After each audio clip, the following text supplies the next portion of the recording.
3 o'clock in the morning. My front door just exploded, and I don't mean a polite knock or a misplaced kick.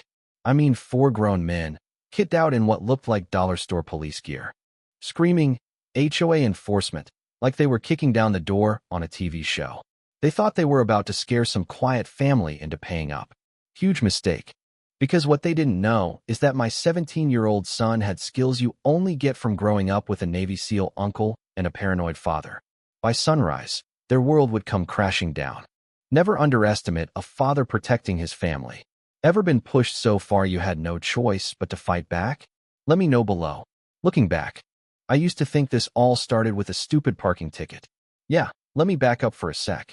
I'm just a software engineer, the kind of guy who still prints out emails. Never planned to go toe-to-toe with criminals. But 3 months ago, I moved to Lakeside Manor because I was broke, desperate, and honestly, heartbroken after losing my wife, and after watching Mrs. Rodriguez, my old neighbor, get eaten alive by a heartless HOA. She was 84, used to bring my son Connor and me homemade tamales every Sunday. Never missed a payment, never broke a rule. Then, out of nowhere, she started getting violations. Mailbox color, wrong curtains, unauthorized patio chair, $1, $800, then $2,400, then $3,200. Always the same numbers. The stress literally killed her. When I found her, she had a fistful of violation notices in her hand. Still haunts me. So when I landed at Lakeside Manor, the rent was cheap, and I figured, how bad could it get? Famous last words, right? Turns out Sofia Martinez had been running her little HOA scam for 4 months before I arrived. First week, I get a violation notice. The same template. The same threatening fine, $1, $800. This time, it's for my pickup. Not some junker, mind you, but a 2015 Ford, the first used for work. Sofia said it violated Section 12.4.4 as a commercial vehicle. I stared at that notice, hands shaking. Mrs. Rodriguez's voice whispering, I told you so. But I had something she didn't, a software engineer's brain for tracking patterns. So, I call the number. Sofia herself answers. Her voice, like honey poured over glass. When I questioned the violation, she switched from sweet to ice cold, said, ignorance of the rules isn't an excuse for noncompliance. Word for word what they'd told Mrs. Rodriguez. I realized right then this wasn't just bureaucracy, this was a racket. And instead of backing down, I played along. Volunteered for her compliance committee. She sounded almost pleased, like she'd hooked another sucker. My son thought I was crazy. But I figured, get inside, get evidence. Maybe stop these people before they killed someone else with their greed.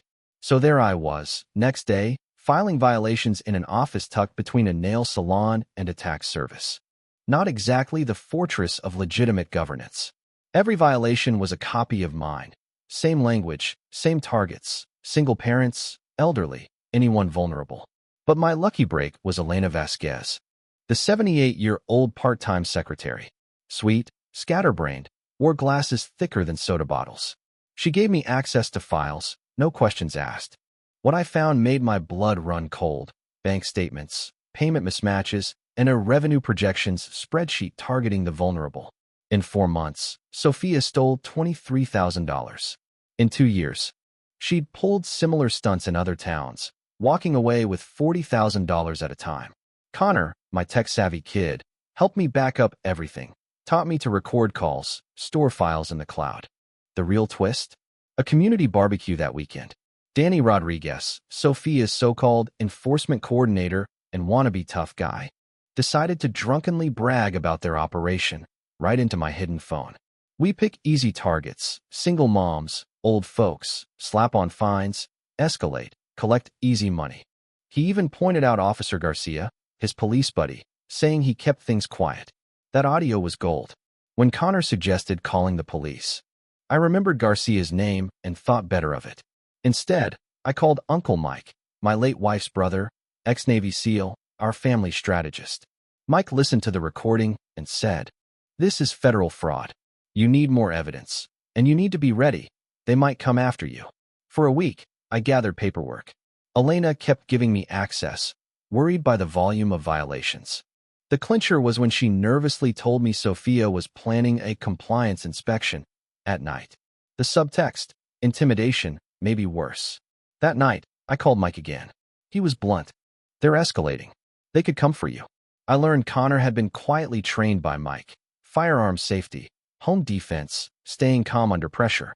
Turns out, the gun safe in my room wasn't just for show.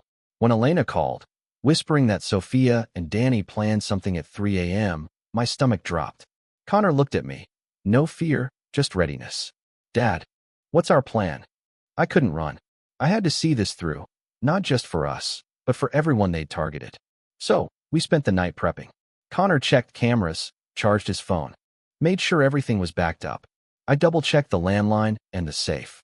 Neither of us slept. Then, at 3:06, our world exploded. From men smashed in, Danny yelling, HOA enforcement. Fake uniforms, phony badges, but very real threats. Connor, get to your room. Call 911. I screamed. He bolted. Danny shoved a fake warrant in my face. We're here to collect. I tried to buy time. Begged them not to hurt my kid. And then, twist of all twists, Connor appeared, calm as you please, holding the handgun in a professional stance I'd never seen. Step away from my father. I've called 911 and the police are coming. Danny tried to bluff him down. Connor's voice was steady.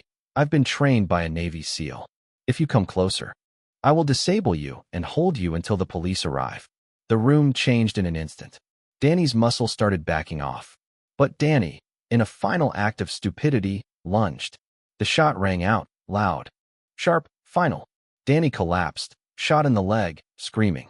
The rest ran.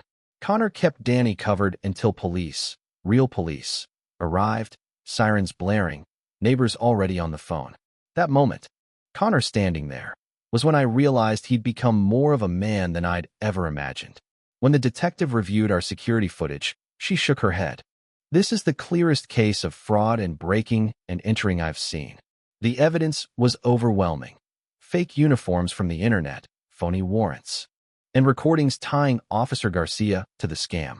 Local news ran the story. Father and son expose HOA fraud. Our quiet street blew up overnight. The community response was massive. Elena brought a box of copied documents. More neighbors joined, telling stories of intimidation and theft. Sophia was exposed as a serial scammer, $127,000 stolen across 4 towns. Danny, facing federal charges, sang like a bird. Sophia's whole operation was revealed. Research the weak, hit them hard, move on before anyone could organize. When residents started pushing back, Sophia escalated. Fake inspections, threats, even home invasions. The feds took over. Connor became a sort of local hero, invited to talk at schools about fighting corruption. Our case led to more arrests in other states. Uncle Mike told me he was prouder of Connor's calm under pressure than any trophy. But Sophia's lawyers fought dirty. They painted me as obsessed. Connor as a dangerous kid, hired experts to spin the story. Connor countered with a viral video timeline, methodical, undeniable. Elena, terrified but brave, testified to Sophia's pattern of fraud. In court, Sophia's lawyers twisted facts, attacked our character, but the jury saw through it. Connor's testimony was simple. I'm not proud violence was necessary, but I'm not ashamed of protecting my family. The verdict, guilty on all counts. Sophia got 6 years in federal prison, full restitution, and a permanent HOA ban. Danny got 3 years. Officer Garcia got 4. Our victory felt surreal, justice, finally. But the fight didn't end there. 6 months later, at the community impact hearing, Elena told the court she'd been afraid to check her own mail. The judge ordered Sophia's assets seized, set up a victim fund, and Elena was elected HOA president, promising transparency. Connor, now a teen advocate, kept telling people, you don't have to be a hero to do the right thing. You just have to care. Our story sparked changes, new laws, more arrests, and a documentary that showed other families how to fight back. 1 year later, we were asked to help military families in Texas facing the same scams. Connor said yes without hesitation, because sometimes doing the right thing means the fight never really ends. So what would you do if your family had already gone through hell to stand up to scammers? Would you help the next group, knowing how hard it'll be? Or is it enough to just survive and move on? Drop your thoughts below. Does justice ever really finish? Or does it just keep moving to the next battleground? And if you want more stories like this, hit that like button, subscribe, and get ready, because our next story is even crazier.